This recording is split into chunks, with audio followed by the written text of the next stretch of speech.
Well, I think for any company that has a service configuration issue like this, and it's a core part of today's modern digital supply chain, the first thing that they have to do is communicate really quickly to their clients that they have an impact and that they're investigating it. And I think you saw Fastly do that.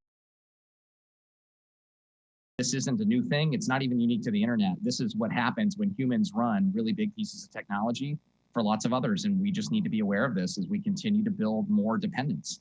And I think for me, I think from a policy perspective as well, understanding and mapping your dependencies and how your system or the things you're dependent on are interdependent with one another.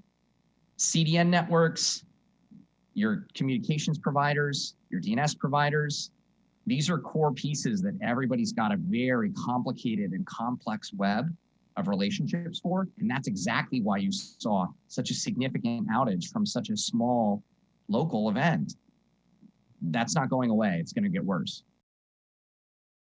I think it's important to remember that these are big, complex systems, and it just really requires a lot of care and feeding. And it's really, really important for everyone who depends on them to make sure they know what happens to their business, what happens to their business process, if they have to fall back to an alternate or a contingent plan.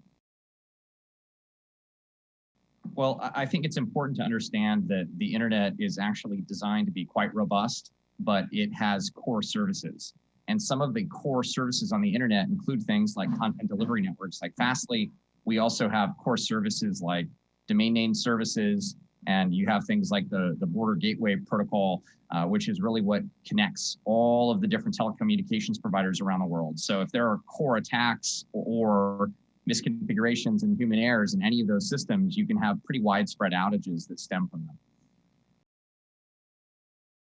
It turns out that these types of outages, whether they're accidental or whether they're malicious, if you remember attacks like in 2016, we had the Dyn DNS attack that was a DDoS attack. These are the same kinds of things that can happen. Lots and lots and lots of applications and services all depend on a couple of these big providers, all operating appropriately, operating successfully all the time.